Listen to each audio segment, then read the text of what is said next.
Things are done de facto. Right. Yeah, and there are some changes in our organizations that happen, right? They're just part of the normal course of the business operations, right? But the deciding what needs to be different is part of the process. Remember the technical side of change, deciding what's going to be different, and having people participating in that is critical, right? That's part of the change management process. But a lot of the change management discipline happens once we've defined the change, what is happening, but we can't participate in that, right? So it depends on the process that's used to articulate the change. What were some of the other key takeaways about why change management? Just remember the little boxes and the big boxes? Yeah. Perhaps it's simplistic, but I really appreciated you naming that organizations cannot change as a construct. It's people that are changing. And that makes sense then why change is so dynamic. Right. There's so many people involved, right? And we have the attitudes and beliefs and the backgrounds and the history and the story that comes along with every person. Right? I always talk about evidence bags. Like I've got this bag of evidence on my left hip that's all the negative things, right? We've tried this before. It didn't work the last time. Why is it going to work this time? Why didn't they involve me in this process? Are they really listening? And the big they, right? I'll just do the generic they when it happens, right? So, but then we've got evidence on our right hip that says, you know what?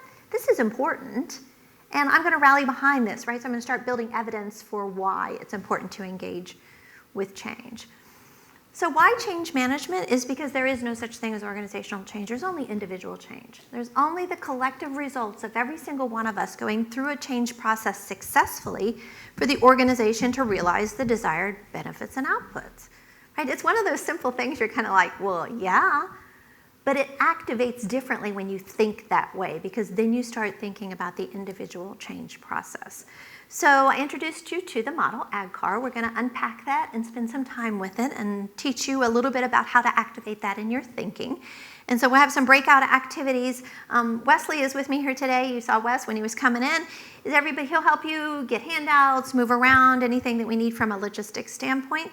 But I really want you to start thinking about how can I put this to work in my life today?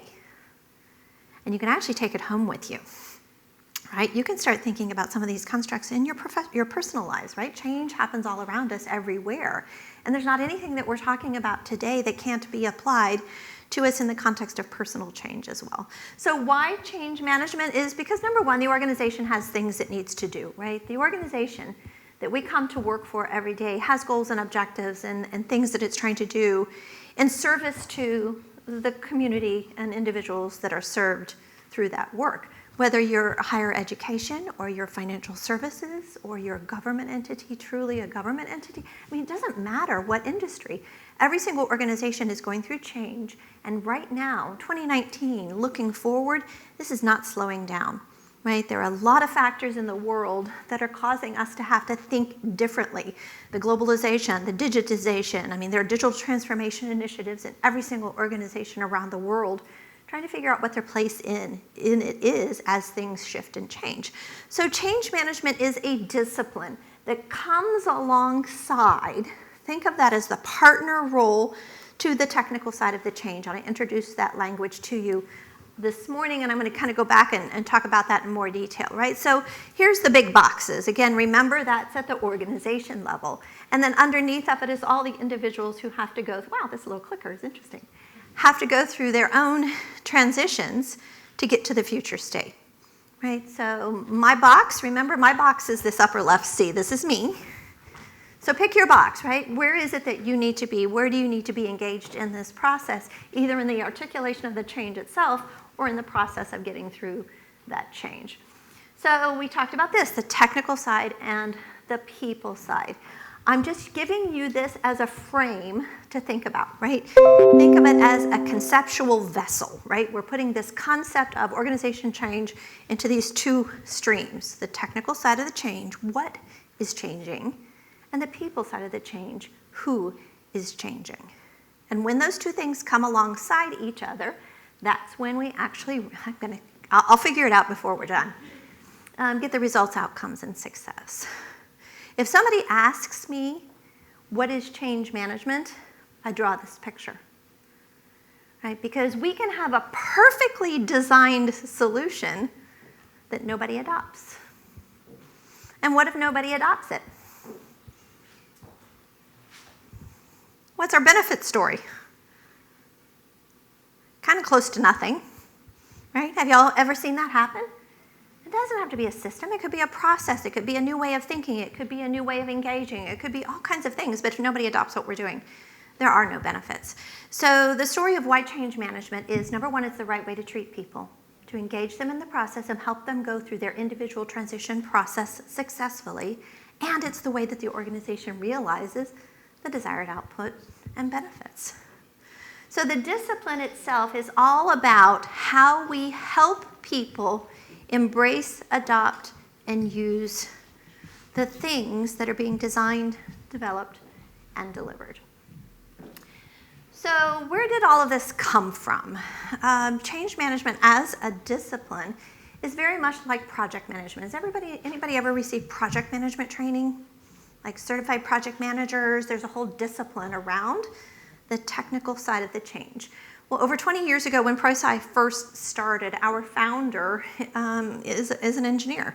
And he set out to discover why is it that some projects or change initiatives in organizations are successful and others are not. And he was actually expecting to find something on the technical side of change because he was thinking about it from a business process redesign perspective, right? As an engineer, mapping a process of change. And what did he discover is that it's on the people side of change, right? So we can have a perfectly designed solution and we can go in and discover what the aspects are. So for the past 20 years, ProSci has been leading and guiding this research initiative. This is just the latest publication of our work. 350 pages of best practices around managing the people side of change. How cool is that? And where did this come from? Thousands of change practitioners around the world who were focused in their organizations on helping people go through change. So this set of data is baked into everything that we do. So ADKAR is research-based. The three-phase process I'm going to tell you about in just a few minutes is research-based. So this isn't a bunch of people sitting in a room going, gosh, I think this is maybe a good way to do this change management thing. It's baked in and built from all of the research data that we've accumulated over 20 years. And the whole purpose is, and I'm going to leave this behind, so the whole purpose is to figure out what we can do differently to help people go through the change process successfully because we're up to something, right? We're trying to deliver results and outcomes to the organizations and then ultimately, in your case, the communities and students that you serve. So, it's a pretty cool story when you think about it, and it's really pretty much a simple story, right? We manage change because that's how we deliver benefits, and there's a discipline called change management that helps us do that. I don't know about you all, but I'm an analytical person by nature. I like to see data. I like to see the proof behind things. Here's one of the data points that you see in this best practices research, and I'm going to kind of give you a quick tour of this data because it's hard to see from the back. Is across the bottom, the x-axis, I have from poor to fair to good to excellent change management, and there are criteria that specify each one of those. And then on the left-hand side, it's percentage of the organizations who met or exceeded their project goals and objectives. And what do you naturally see in that data?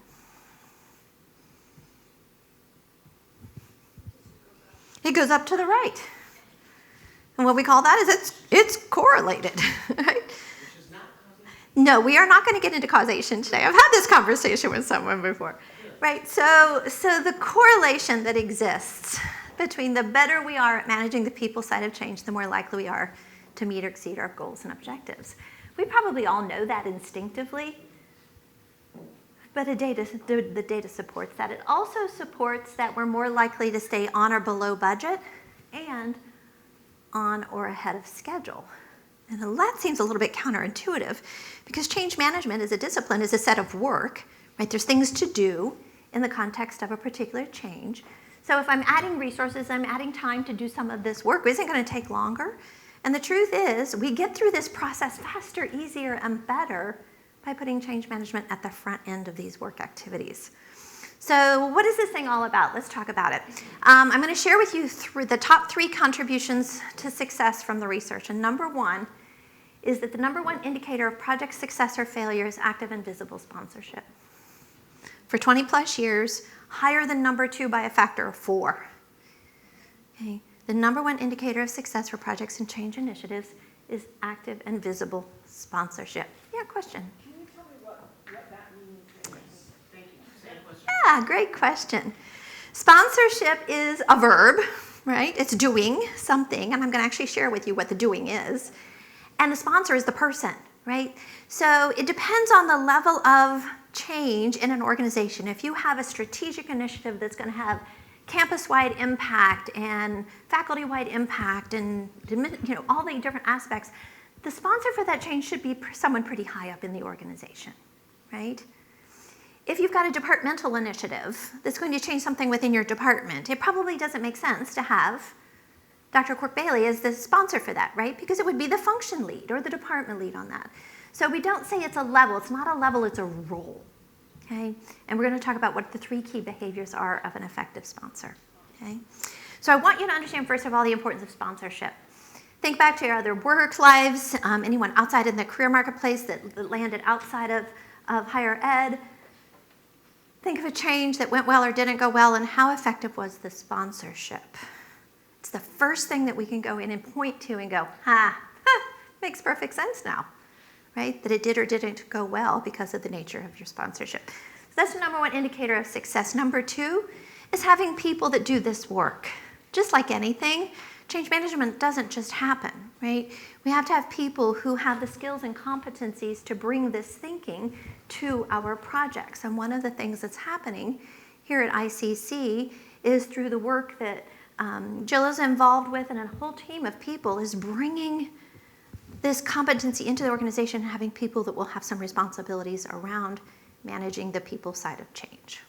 Okay? So we have this role that we call the Change Practitioner, and I'm going to use that language just kind of generically. If we do a poll, and we have, and it's in the data, we've asked organizations, what do you call this person who leads the people side of change? And it's everywhere from change manager to change lead to adoption assurance to you name it. But the concept is a practitioner, a person whose focus in the context of change is to drive the people side, to do the work around identifying who's impacted. How are they impacted? How are they going to have to do their jobs differently? Where are they in the adoption cycle of their own ADKAR process? Okay, so that's the thinking that floats around this context of a person called a change practitioner. And we like to think of this person very much like a conductor of an orchestra. So if the orchestra is playing a piece that's a project, then the conductor is putting people in the right place, doing things at the right time, elevating sound, toning it out, stretching it across, sequencing, and making these things happen. So it's very much of a conductor type role. And the most successful people in this role have these kinds of additional skills and capabilities. In addition to a change management capability, they often have those people skills, right? The influence and the relationship building and those things that come along with managing the people in the organization. I always talk about ProSci as being the people. And when I go out and visit with organizations that are in HR functions or other change management functions, it's like when the people get together with the people, right? We're all thinking about the humanness of all of this. And organizations around the world also right now are heavily focused on wellness at work and well-being, the thinking around the work-life balance and all of those things. That's the humanness of this too. So if we bring in this aspect of it, all of a sudden we have an opportunity to really elevate and escalate everybody's feeling and sense of well-being at work. Because change feels threatening. Resistance is the natural response to change. So we want to do things better, and we're going to, right? That's what it's all about. The third aspect I wanted to refer to you to from the research and just these top 3 contributors. So what was number 1? Sponsorship, active and visible sponsorship. Number 2, resources. Somebody who's responsible for doing this work, for thinking these things and activating them in the change initiatives. Number 3 is having an approach, right? Because we can want all of the benefits and we can want all of these things, and this can all make sense, but we've got to do something, right? So we've got to take what we know and put it into something that we do. And that's what we talk about in terms of ProSci has a process that we activate in terms of organizations of how we prepare for change, manage change, and then reinforce change. And that change can be pretty much anything. So you can have a small change that's functional, departmental. You can have a campus-wide change, right? Each one of them has its own sets of complexities associated with them. So in phase 1, we start talking about how to customize and scale our plan. In phase 2, we talk about implementation at that individual level. That's where ADKAR starts to come in. And then we make sure that the change is adopted and sustained so that the organization realizes the desired benefits and outputs. This is all mindset, right? This is just ways of thinking about change, the change process, and the research that we know about what helps us make changes successfully. How many of you are feeling like this is like fun, cool stuff to think about? Yeah. This is something that when I was first introduced to this discipline, I worked for 30 plus years in the IT industry. And I was one of those people that was bringing in massive, large IT changes on a global focus. And you set this new technology in front of people and they just look at it and go, I don't know how I fit in. I don't know what to do. You haven't helped me get ready for this change. So I always thought of myself as an advocate, right? An advocate for the impacted person. And then I found out there's a discipline, and there's research, and there's an approach, and there's a process. So to me, it was one of those moments when I was first introduced to this in 2006, I was like, oh my gosh, why doesn't everybody do this all the time? And it's just like anything. Common sense doesn't mean it's common practice. So we have to pull this into our work and into our thinking by design, because it's not going to happen by default. Because by default, we're focused on deadlines, right? We got to get this work done by September because we got this thing going, and then we got the, right? So by default, it doesn't happen. By design, it does. So what we're hoping to do is start to give this idea of how to activate change in a way that's not thinking about change as a switch. And I have sat with many senior leaders in major corporations, and they're like, well, boy, if I just tell them to do this, they should do it. I said, we're going to implement a new business model. I said. But change doesn't happen by decree or by flipping a switch, right? It happens in a process. So I'm going to unpack ADKAR. I gave you a little bit of a teaser of that this morning. We're going to unpack it. We're going to talk about each of these 5 elements. We're going to have an activity and an application exercise. You're going to do some teach back to me. We're going to learn through this together, and we're going to be done on time. How does that sound? Okay. All right, so what is ADKAR? It's 5 building blocks of successful change. It is a sequential process, okay? And we're going to learn what that means. Yeah? Okay, we're talking about like implementing change, but it seems to me that there's something previous to the implementation, like what is the change? What purpose does it serve? As opposed to how do we make this change happen? Mm-hmm. What I see happening here in this institution, which is not a business, and then over the years, I've been here 40 years, and what I've seen is that we have moved from an educational, institutional model to a business corporate model. And I'm sorry, but when they started calling students customers, that's where everything began to unravel and come undone. So some of the changes that take place here, the people are resistant to changes that have already taken place. Not changes we're talking about for the future, but we've already done this, and now we want to make you be happy with it. I don't have all the history, okay? But let's talk about that a little bit more broadly, okay? First of all, remember the technical side of change and the people side of change, right? Somebody is deciding what is changing, right? What the drivers are either in the industry or the economics of, or the business cycles outside of your world that influence whether it's tuition fees or enrollment, whatever that might be, right? So somebody is setting the strategic direction, vision, and goals of the organization and deciding what needs to change. And I became aware of the 5 strategic initiatives and the innovation projects, right, as a set of changes that are happening to respond to market conditions to be more successful, both to the success of the student and the effectiveness measures of the organization itself. So change management isn't the discipline that decides what's changing, right? That can come from Lean or Six Sigma, or it can come from strategic planning activities, or it can come from lots of other sources. So change management, think of it as receivers, right? So the change has been defined, what we're changing, and certainly we can involve people in that process, right? Change management receives the change and then explores who has to do their jobs differently as a result of this particular change. Does that help? That's contextual. So we're not setting, the discipline of change management isn't setting the changes. I understand that. Yeah. What I'm saying is that the climate here isn't about implementing change. It is about the prior step. Right, so there may need to be some remedial activities Yes. to go back and reflect on why did these things happen, which points me right to where I am, right? Because if we miss awareness at the very front end of things, we don't ever set the stage for why things are changing, right? As humans, we need to connect to why now, and what if we don't? And a lot of times those messages get communicated when they're occurring, and we don't repeat them. And we forget that there's an awful lot of people who've come along since then, or didn't connect with the messages to begin with, and really has no idea why we did what we did.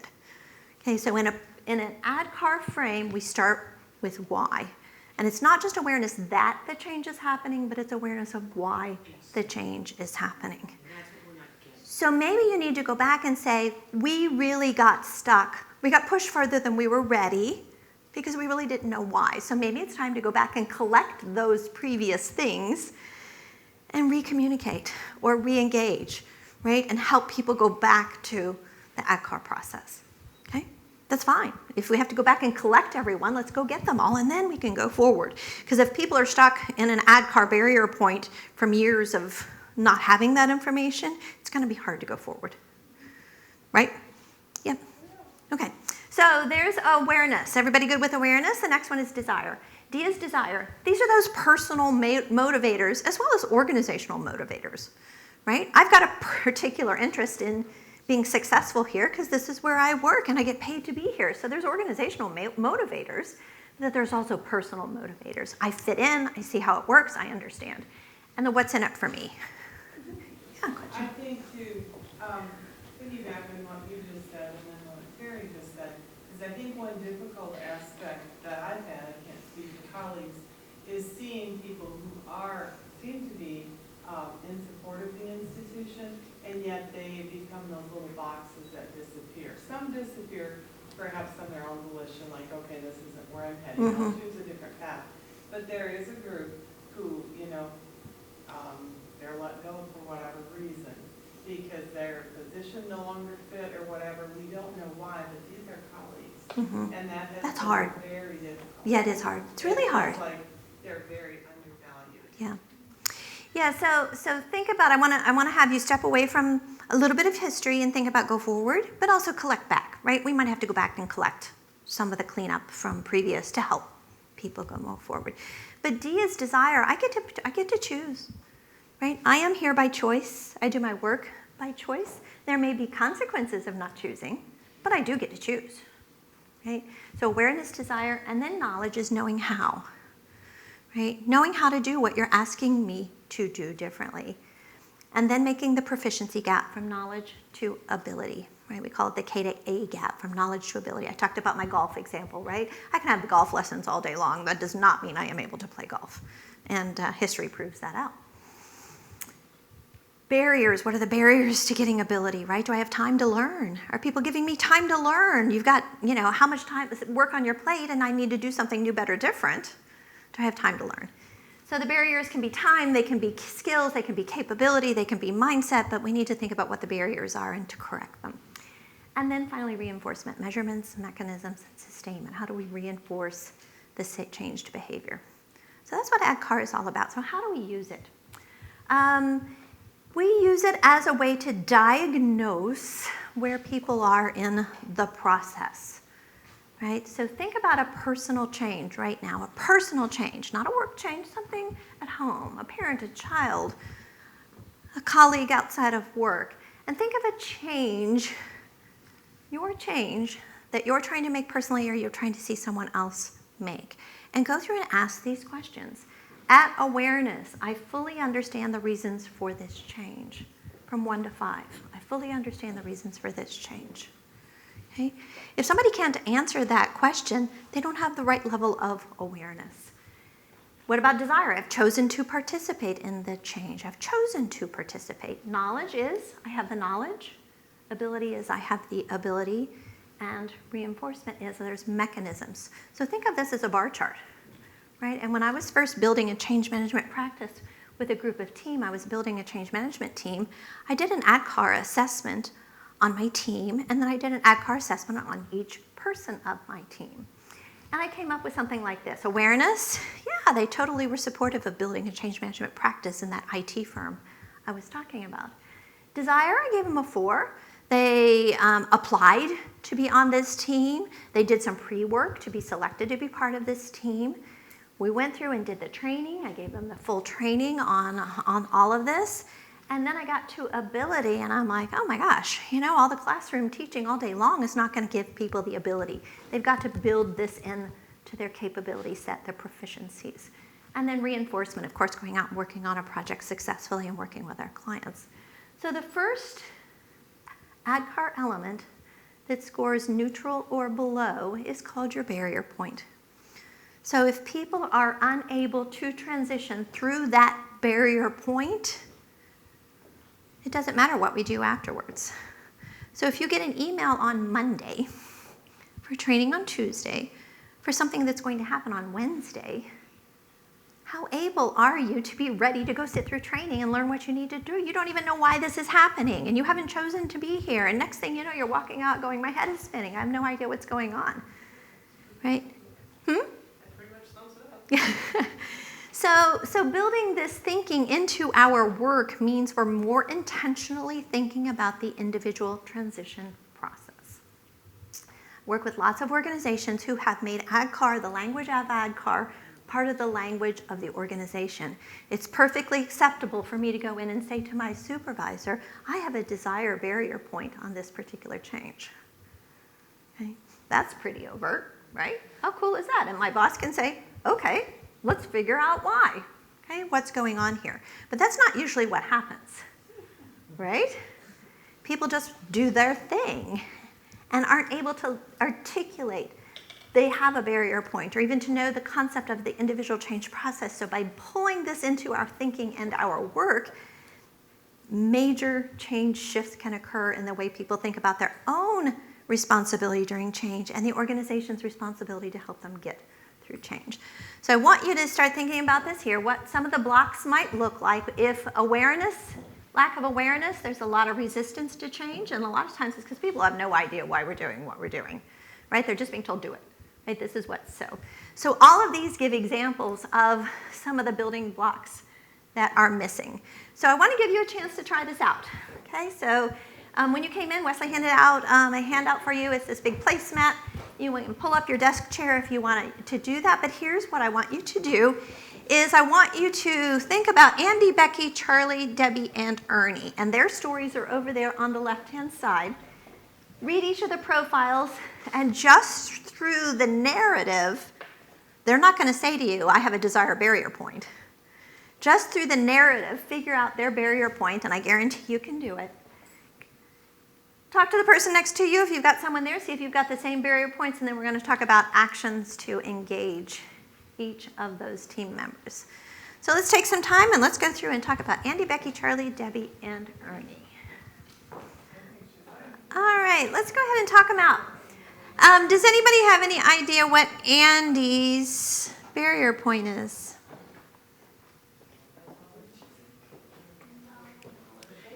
What did you say? You think it's knowledge? I think so too.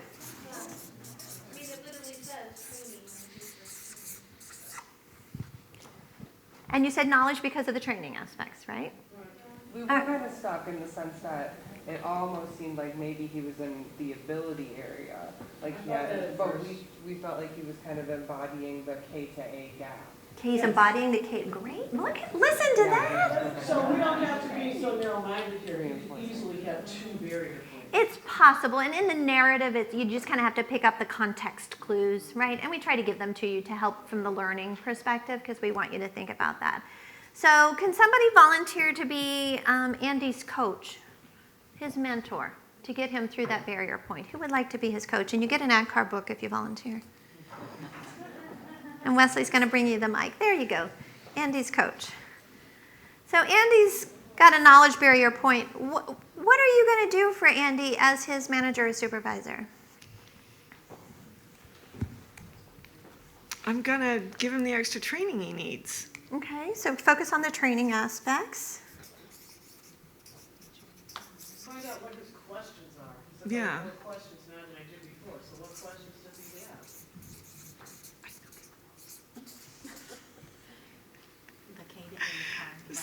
So the K to A gap that she mentioned, I love that because I actually had both of them marked because I think it's just help him become confident with tying that knowledge to ability. It's like, yes, you can do that. You're demonstrating to me you can do it.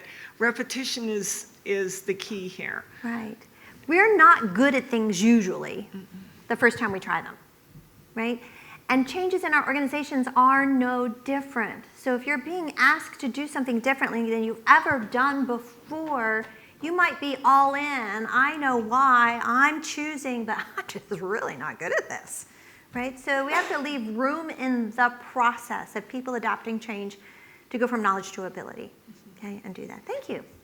I'll have Wesley bring you a book. All right, so what about Becky? What do you think Becky's barrier point is? I'm sorry, Terry, what'd you say? Becky's out of the loop. She doesn't want to do it anymore. Desire. It's desire. She is checked out.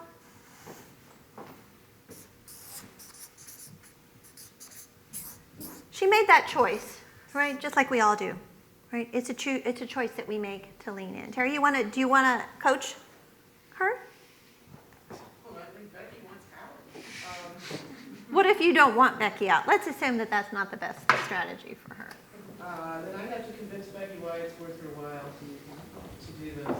That it's going to give her more time with her grandchildren if she follows through with this change.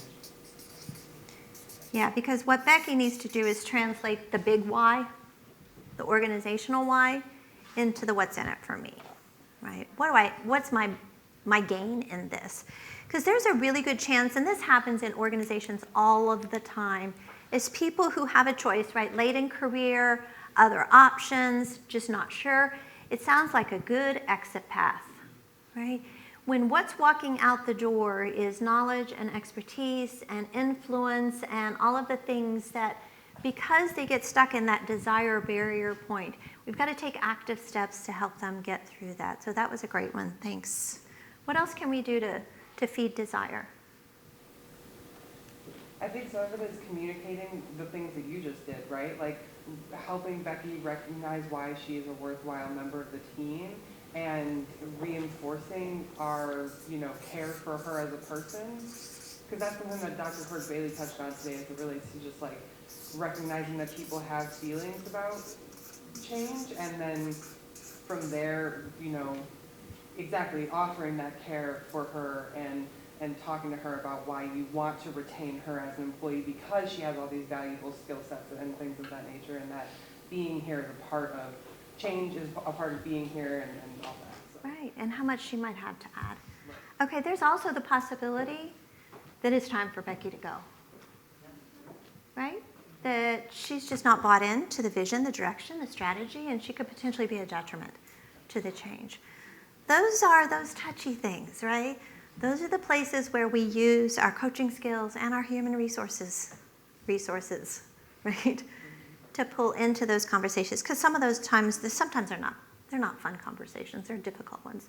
Desire is the most difficult barrier point because it's personal. And quite honestly, my desire for the changes that are happening at work could be due to the fact that I'm having a really tough time at home, right? So I've used my capacity for flexibility and resiliency outside of work, and when I come into work, it's tapped, right? But understanding that as a manager or supervisor is critical to help coaching people through that desired barrier point.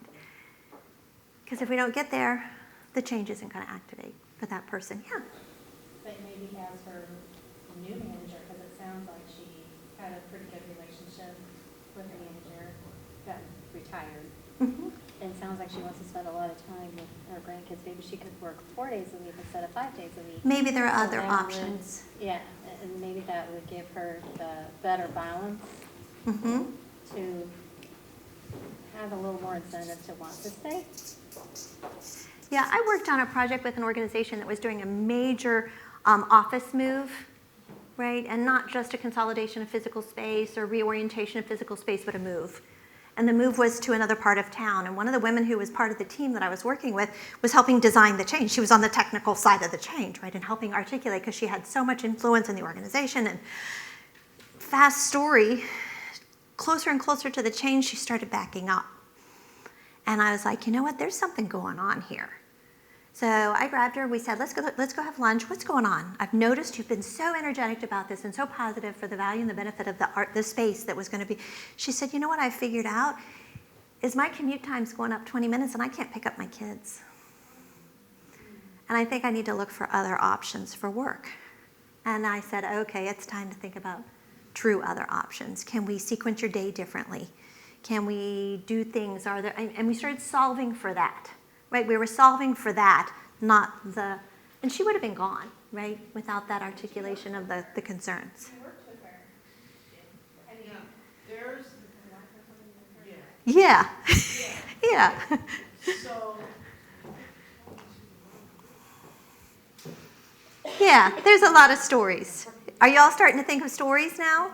Are some things starting to make sense in either how you personally are responding to things or how you've seen others behave?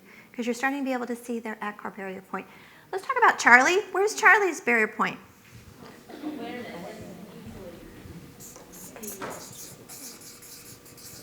And how did you know that? Well, he just doesn't really, he's not taking the opportunities to really figure it out. He's more like complaining. He's kind of like, I don't really know what's going on. Why do we even need it? It was fine before. You know, it's just like, I mean, this is one thing that I could see is, because I want to do a lot of online learning, and I do get a lot of people who are like, why do we have to do that? The Yeah. classroom's fine. And they'll say, whoa, you know, it's just, they just don't know. Yeah. And they're not taking the opportunity. Because we have a responsibility in this, right? We can't just wait for it all to happen to us. If you don't know why a change is happening, what do you need to do? Talk with the people. Ask, right? And if you're not connecting with the why, ask again. Dig deeper. We have a responsibility ourselves in all of this. So what are you going to do to coach Charlie? Well, I would give, I would ask him individual questions, but maybe even. We're not doing very well at the microphone. I get thing, the Karen. microphone. Sorry. I would, talk to him, ask him individual questions, but maybe if it's not just Charlie, it's probably going to be more people, because I think that's the thing that happens a lot. And provide training sessions and different, black, what are they called, brown bag lunches and things like that to have a little bit more question answer type of sessions to hopefully get to him and to the other Charlies. The other Charlies. That are out there. There's probably more, Yeah. right? It's not that he's just got his heads down and didn't pay any attention, right? Yeah. We as organizations, I've talked about we as individuals have a responsibility, right, to ask if we don't get it. But we as organizations have a responsibility to tell people why things are happening, right? Connect to the why. And we actually have to hear things 5 to 7 times for it to resonate. Do you mean to say that again? We have to hear things 5 to 7 times. I'm not going to say it 5 to 7 times. But as communicators on projects or change initiatives, you have to communicate in multiple ways. You have to get that why message out. It takes a while, and if there's lots of things going on, I'm trying to connect the dots, and this is all just a lot of overwhelm for me. So what we're communicating is why now, what if we don't? Why now, what if we don't? Why now, what if we don't? We should be able to say those things for all of these change initiatives. Why is it happening? Why is it happening now? And what if we don't do this? Because that's what we need to get through that awareness barrier point. All right, what about Debbie? Yeah. I want to, if I'm Debbie's manager, I would love to sit down. What is Debbie's barrier point? Okay, Debbie. Debbie's barrier point, I think, is ability. Does everybody agree? Because if I'm her manager, I need to hopefully get her in a safe space outside of her office. I want to hear about her life, what she's willing to share, if she's willing to unload some of her stress. But then I also need to find out about the other two projects. Did she take those on willingly, or were those perhaps assigned to her by someone else in my organization? Perhaps there are multiple people sending down projects. I might be unaware of those, and I might be inadvertently truly overloading some valuable employees who are consequently feeling overloaded at work. Then you throw in the home aspect, and you have a real perfect storm. You've got a valuable employee, but who is truly burned out because multiple stakeholders above, decision makers, are saying, you need to do this and that. Yeah, and sometimes it just doesn't all fit. Correct. It can't fit, maybe it doesn't fit in my day, maybe it doesn't fit in my brain, maybe it just doesn't fit in my wheelhouse, right? I need to back up to go forward. And you as the manager or supervisor can have those personal conversations around, hey, you know what, I'm kind of seeing this ability, and right, and it's not just able to, right? Don't think of ability as just able to, like me in my golf example, because that I gave up hope a long time ago on that one. It is able to. But it could be structural. I don't have time. It could be I haven't had time to practice, and all of a sudden my performance measurements haven't changed, but my job has. I've got to get good at this again, right? So give me time to build that proficiency. And if I was a manager, I might need to step back and ask myself, is my organization asking too much? Is it all happening too quickly or simultaneously? Perhaps we can prioritize these projects. Yes. And that's the kind of feedback that a manager or supervisor can provide to senior leadership. All right, word, Arnie, what's left? It's process of elimination.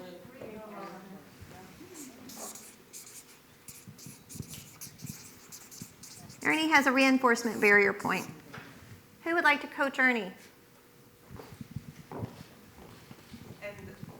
And I'd like to coach Ernie just because it's very similar to my thoughts about Becky, in the sense that I think if I were Ernie's supervisor, I would need to be taking time to talk to him about why he's important to the organization, and thank him for the work that he's doing, and continually acknowledge, his and my other employees' feelings about the change, and talk to them about how they're doing a good job at implementing it, even if it feels slow or even if it feels really tasking. I mean, I think that having that positive energy and valuing people is what keeps them committed to the change overall and committed to continuing to engage in change processes. So I think, that's how I would treat Ernie. Yeah, we need to reward and recognize. We need to celebrate. We need to put it into our performance measurements so that the big rewarded performance is what I'm doing, right?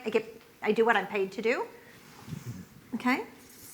As an aside, he also seems to just be a goal-driven individual. So having something that he can chase and that he can continue to improve seems to be very motivating for him. Yeah, So what motivates people?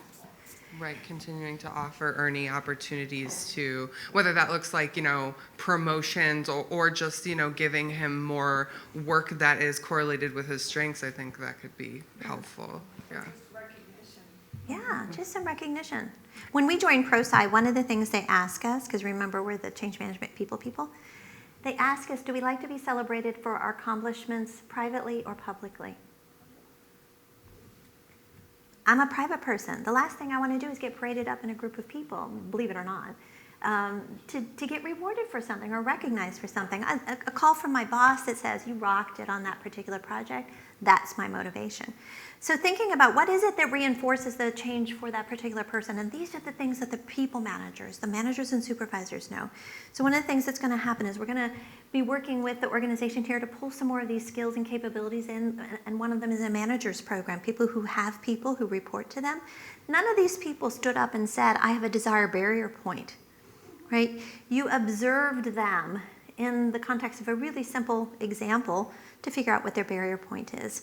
ADKAR is sequential, so until we resolve that barrier point, I'm not going to make it through that change successfully. People can revert, however. You can get all the way to the end and then go back to, now why are we doing this? This is harder than I thought, right? This isn't what I thought it was going to be, right? So it is sequential, but people can revert, and you have to collect them and get them through the process. So there are things that we do organizationally to help people through their ADKAR process, right? So we communicate effectively at the front end of this. And those communications come from the certain people at the certain time. And those are the kinds of things that we're going to talk about now as far as amplifying this a little bit more. The book I've been handing out is ADKAR, The People's Side of Change. So it's a resource that's available. It's just a description of how this all comes to life. Any questions about this before we go on a little bit? Yeah. I get the sense that individuals can change dramatically too from process or project change to project change. Yeah, it can be a big shift, right? One of the things that we explore in the three-phase process is 10 different aspects of a job that can be shifted. Process, systems, tools, roles, job function, compensation, location, performance metrics. All of those things could shift with any particular change. And we talk about what's current state, future state, and what's the gap, and that's all baked into that bigger thinking. So what we just did, and I'm going to do this because I brought them with me. Are you ready? Is that a fashion statement or what?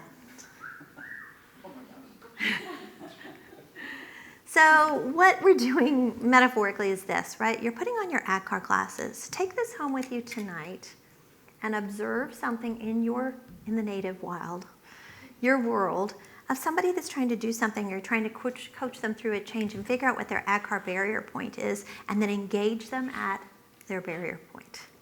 Okay? Communicating for the 17th time to your child why their room needs to be picked up is probably not going to serve its purpose, but perhaps it's an ability thing. Maybe they know how, but they aren't able. You haven't given them a place to put their things. If they don't have a place to put their things, it's really hard to put them somewhere. Okay, so all of a sudden we start diagnosing things through an ADKAR lens, and it opens up a whole new way of thinking about change. Yeah? Super motivating. It's super exciting. It's a simple model. It's an incredibly powerful concept. So let's push it a little bit further. And I want to talk about roles for just a few minutes. We're going to activate a little bit on roles, but we all play a role in change management. This isn't something that happens to us. Okay? Whether we're somebody who's impacted by a change, or we're a people manager whose team is changing, or we're in the senior leadership team who's designing the change and communicating the change, we all have a role to play. So I'm going to talk about roles for really just a couple minutes and then give you another quick roles exercise before we head out this afternoon. So here's the 3 phases, right? We talked about those. ADKAR comes to life in a set of plans. We have a communications plan to build awareness. We have a sponsor roadmap to coach our sponsor on how to be an effective sponsor of change.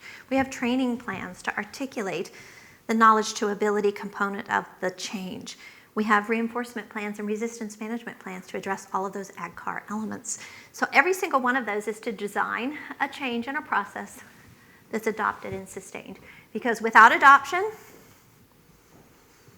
doesn't even matter what we did. Okay? And maybe what we did is we added more turmoil and more stories and more history of failed change, which puts us in a negative place, right?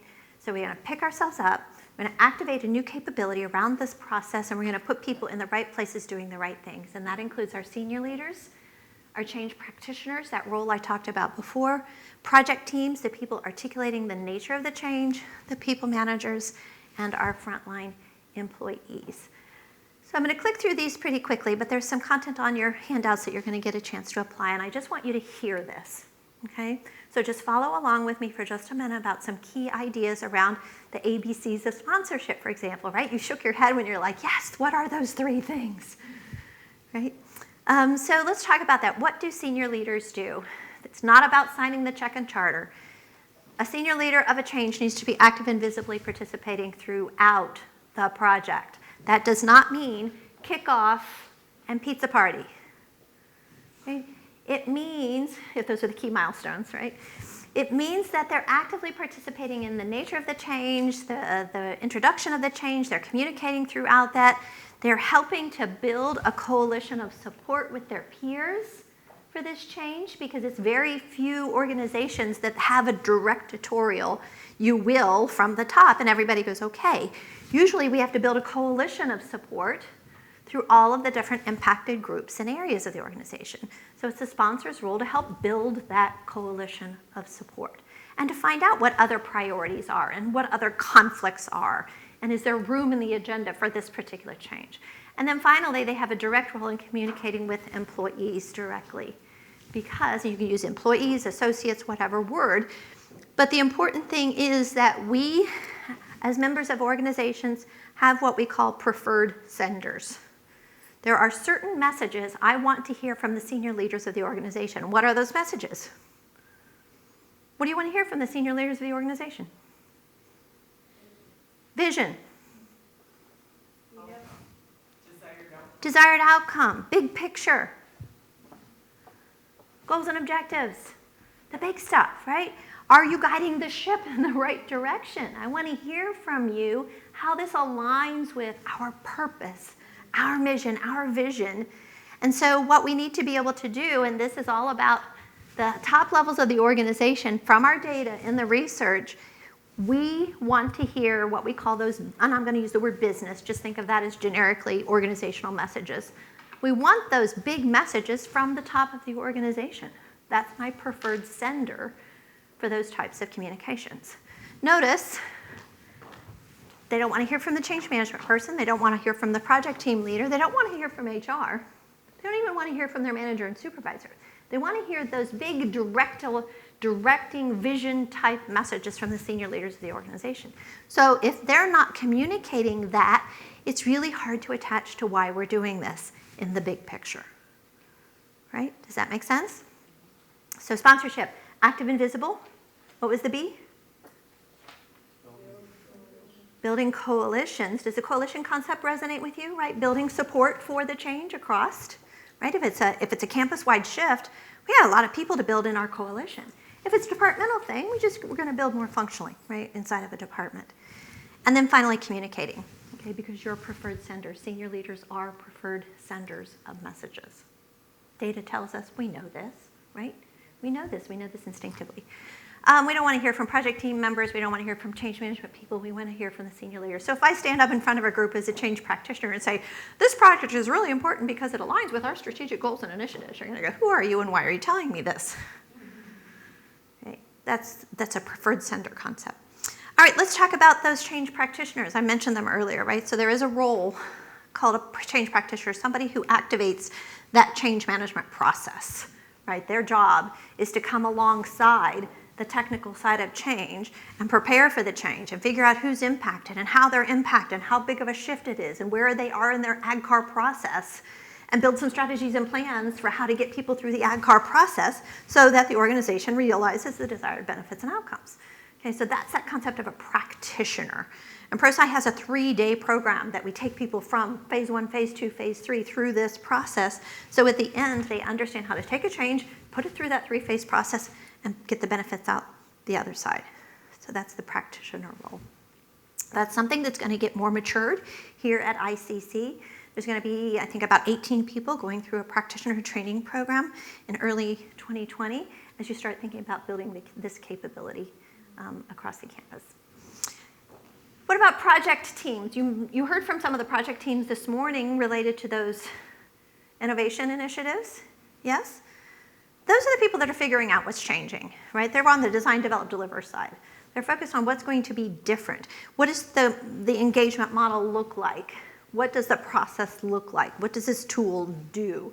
Where does this data inform us? Those are the technical side of change. But project teams also create this opportunity to give us a place to land our ADKAR milestones. So if you think of a project, right, from initiating to deploy, I just laid ADKAR right in that frame. And which A is at go live? There's 2 A's in ADKAR. You get 50-50 here. What's the question? Which A? But I mean, is at Go Live?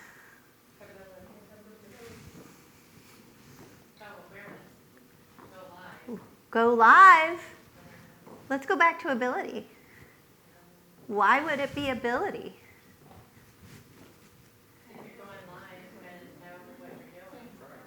It's time to start working on this, right? It's not time to start learning about it. It's time to start doing it in a proficient way.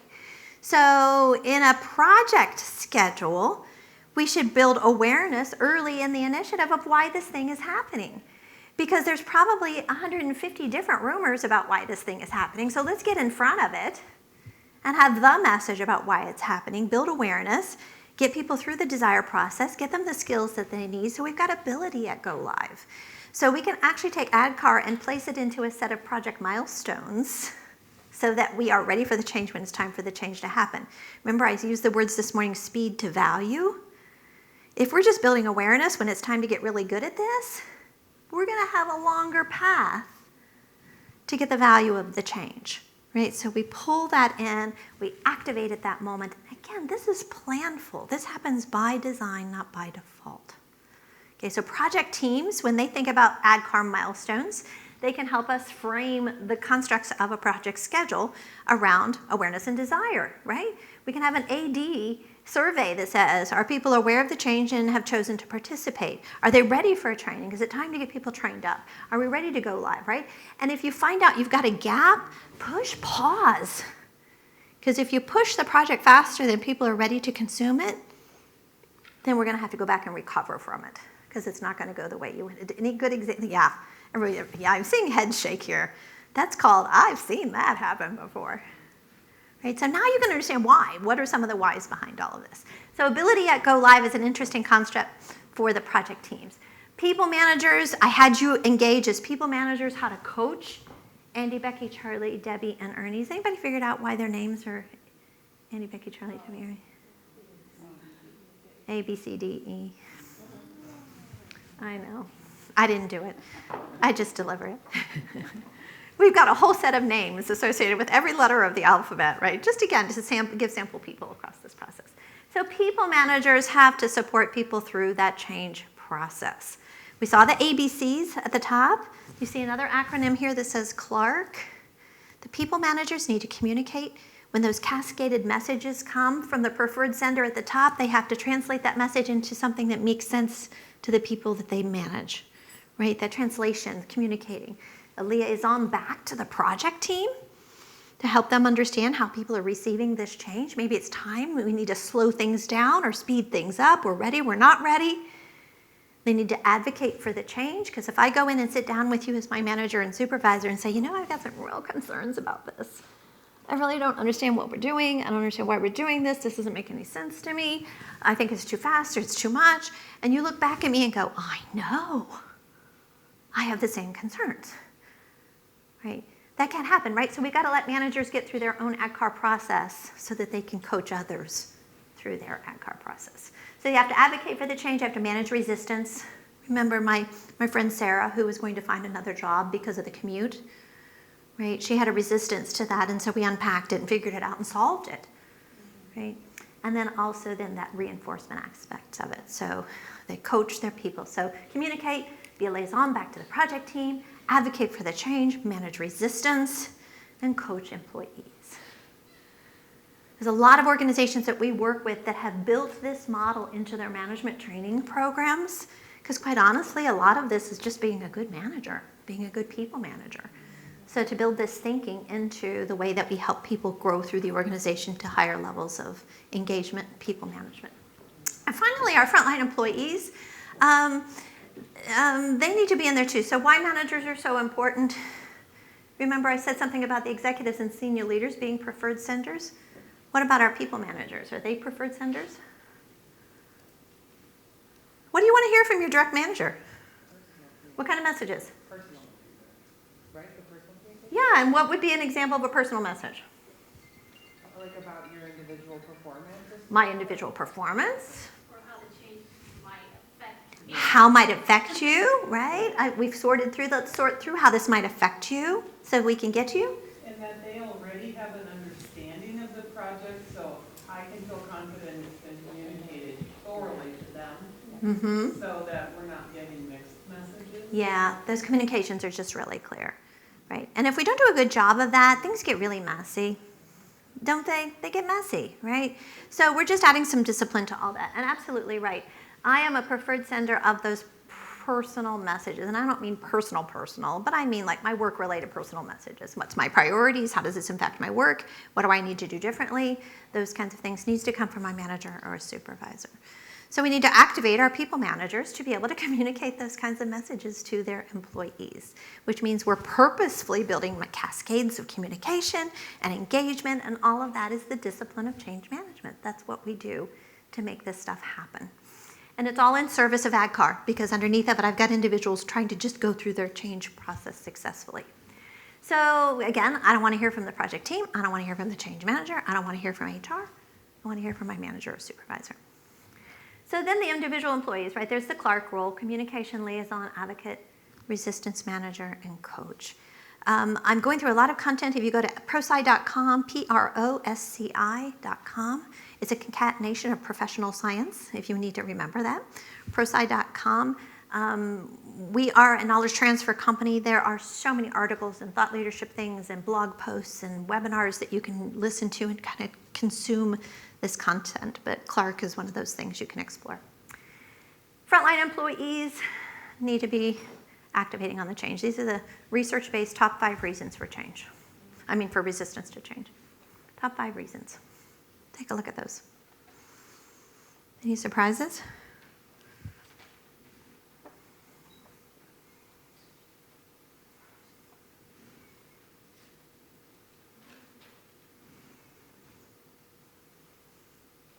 No surprises? No. If you were writing the list, would you not come up with that top 5, right? You might have them in a different sequence, but you're going to come up with those. So what we need to know is resistance is a natural response to change, right? It's a natural response to change in a way that's physiologically, if you talk to our neuroscience friends or our biology friends, right? The fight and flight, right? Fight or flight model, right? The whole concept of it feels threatening. What do I do when I feel threatened? Right? I respond. What is number 1?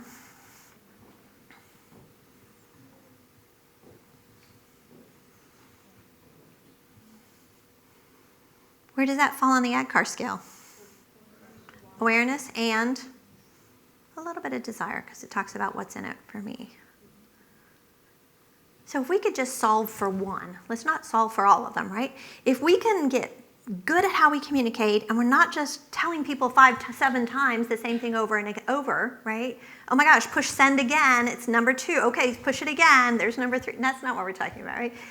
But the right messages from the right senders at the right time to build awareness and desire, so I'm ready for knowledgeability and reinforcement. Okay, question? There's something to be said for not over-communicating, but don't eat the elephant. Sometimes communications come out and they give the whole picture, and for those who haven't been intimately involved, you get lost. So kind of that trickle effect kind of brings people along and they can digest it in pieces versus the whole elephant. Yeah, and the project teams suffer the same challenge as senior leadership. They live in the future state, right? So they've already made the change in their mind because they're designing it, or they're already living that future state because that's where they're imagining the organization is going, right? So you're right, come back. I encourage people to do early awareness and late awareness. And at the early awareness, I need to know 3 messages, and they are why now, and what if we don't? What is the risk of not taking this? Because our brains are constantly trying to make order out of chaos. And in order to make something important to me, I need to know why now, and what if we don't? And then I kind of go, oh gosh, that makes perfect sense, I'm good. Right? And maybe then late awareness is more of the details of what's changing. Right? Because if you throw all of that at once, it's really hard to consume. And key communications people, oh my gosh, if you have strong communications people, I know you have comms people, right? That's their job, is to architect the frame of the messaging. But I think hand in hand with that, correct. I think hand in hand with that is that people designing the change need to make sure they are set, that the change is concrete, and they have the details before pushing send the first time, and then saying, oh no, it'll be this way, send again. oh no, we've changed it again. Now, that's worst case scenario, but everybody at the bottom of the change doesn't necessarily need to see every step in the process. Yes, that's true.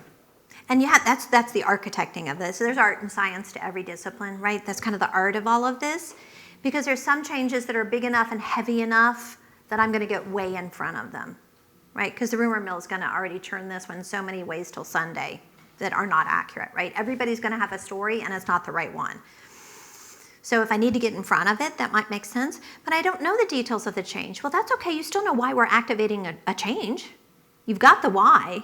You may not know the what is changing. So, the creation of this process of learning and connecting, right? Connecting the dots. If there's lots of things going on, connect the dots for people because it's likely they're not connecting them for themselves, at least in the way we intended, right? Because our brains are going to fill in those gaps and make up all the stories. And then we're going to share them with a friend to make sure somebody else agrees. And next thing you know, that's what's so, right? So getting in front of it's really important. And there's other times that there are very sensitive changes we can't share, right? We just can't share until there's a certain time to share that.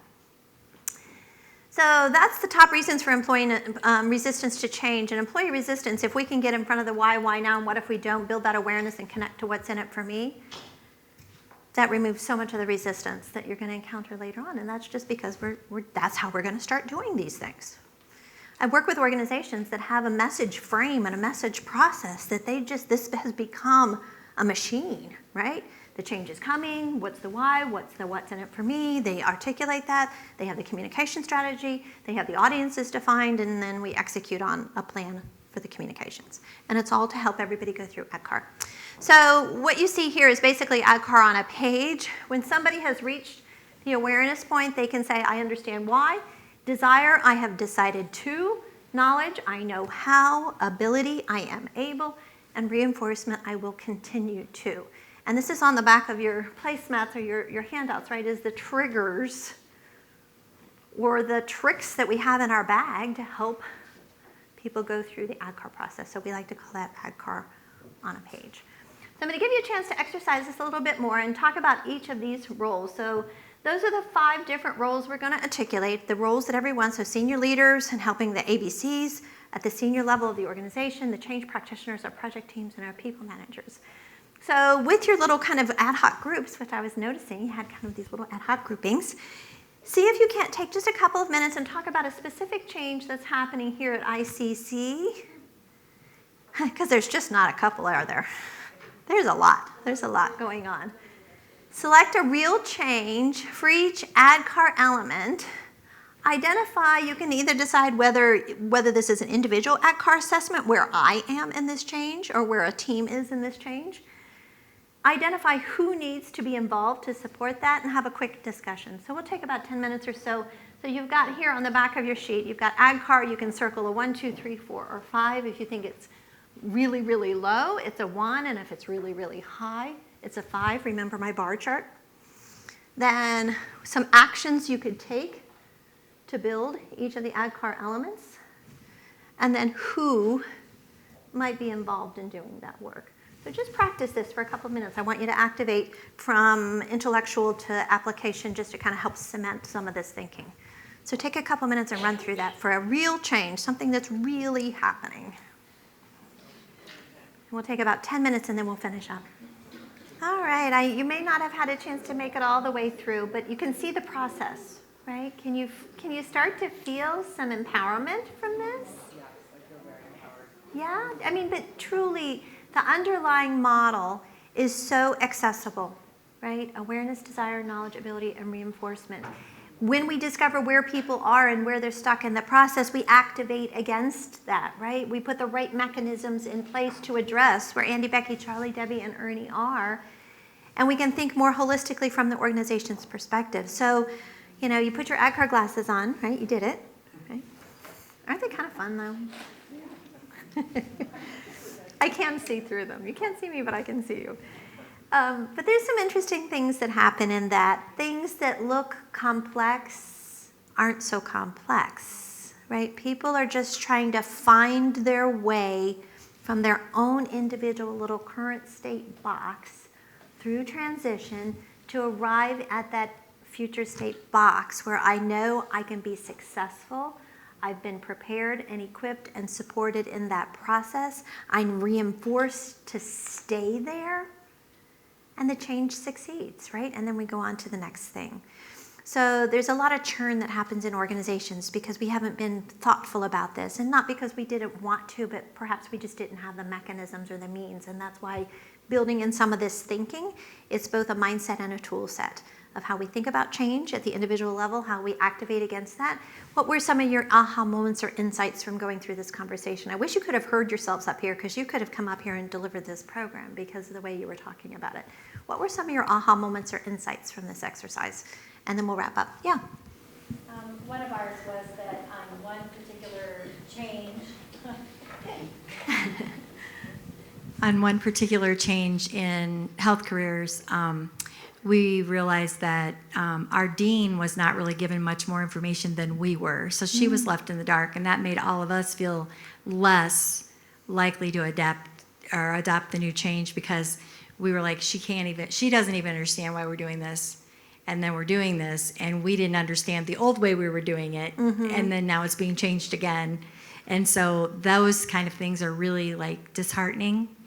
And so that's something like, I feel like if they would have just taken the time to make sure she was educated on that, and then she could help us to understand why it was necessary and how it was going to work better.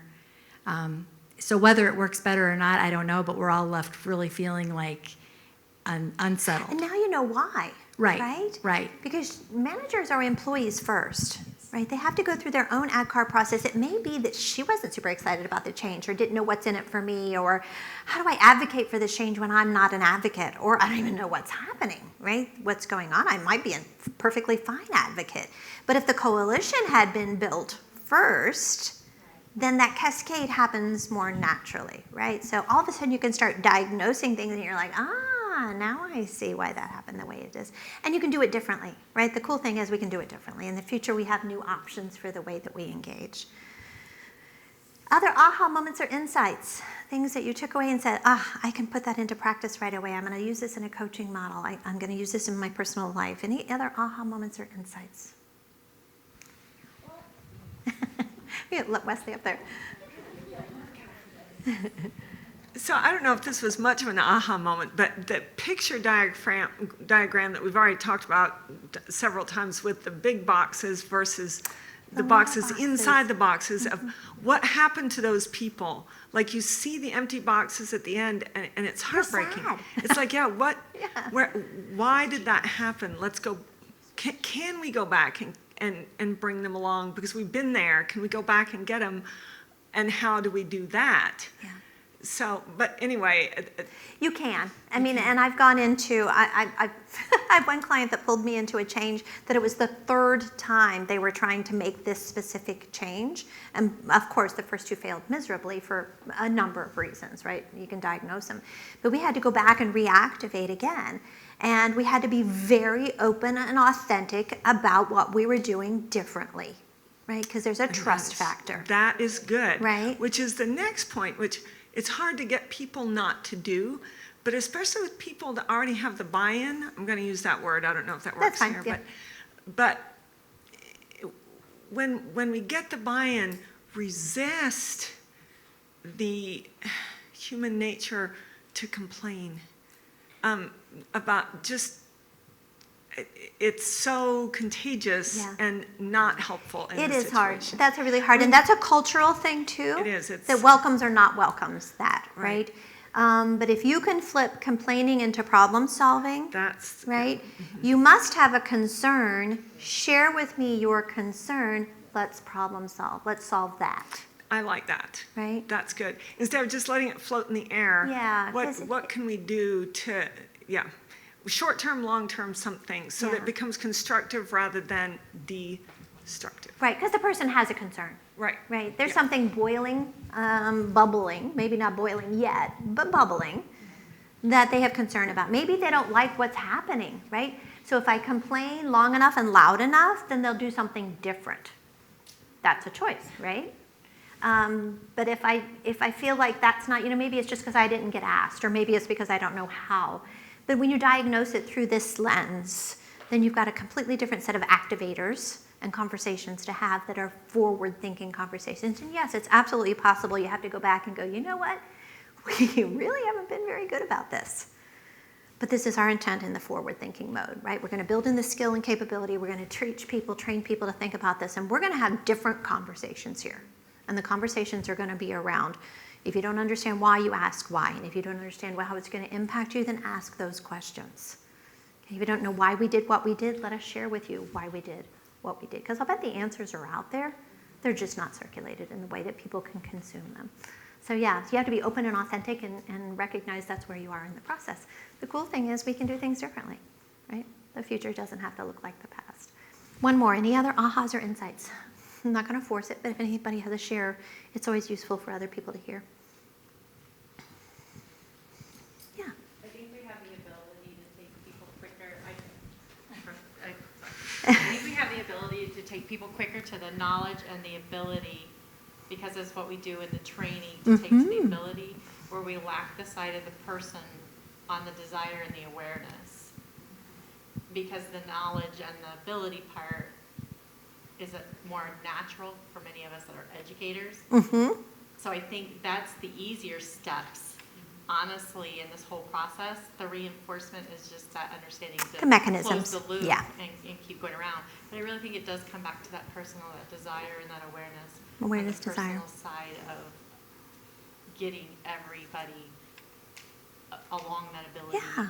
Once you go into the knowledge and the ability. So if I go randomly ask, I worked on a project with an organization that we implemented a change that was impacting 15,000 people at the same moment across the globe, because it was a system that we had to turn on, right? And my metric for the success of the change initiative was, can I pick up the phone or send an email to any one of those 15,000 people and they can tell me why this change is happening? If that's my metric, then we've accomplished what we set out to accomplish, right? Because that's all I could hope for that large of a change, that every single person had the exact same why this change is happening. It did work. And here's, we're done with time, but the funny story is I was actually on corporate headquarters when that day happened, and I rode the elevator for about 45 minutes, just up and down, and listened to conversations. Because it was something that impacted everybody in a way that was significant enough they were talking about it, right? It was like going from a completely one email system to another, but it was a SharePoint change, and it was a big deal. So I was just eavesdropping for 45 minutes on the elevator, right? Not in a creepy way, but just trying to understand where people in the process and what were they talking about, and could they say why this change was happening, right? So we can't underestimate the value of the individual process of change and what sits underneath of everything that we do as organizations, because we change for a reason, right? Organization change requires individual change. The results of all those collective individual changes is the benefits to the organization. Then change management comes in as a discipline to help support, equip, and enable everybody through that process, activating ADKAR, activating this concept of a process, a three-phase process, so that we can reinforce the change behaviors and go on to the next thing. So that's what change management's all about. It's about a journey, and you are somewhere today, just like every organization, just like every person. There's a place you want to get to, and there's a way to get there. So ICC has committed to continue working with ProSci to build some strategy around this, to do some more training, to do some more capability build, to do a maturity model of assessment, and try to start baking this muscle into the work that's ahead, because there's an awful lot of exciting things that you all have to offer to the people that you serve every single day. And change management is going to be a big part of making that happen. That's what I had for you. A couple minutes late. Thank you for taking the time to be here. You've got some new tools there to think about, and I appreciate your time.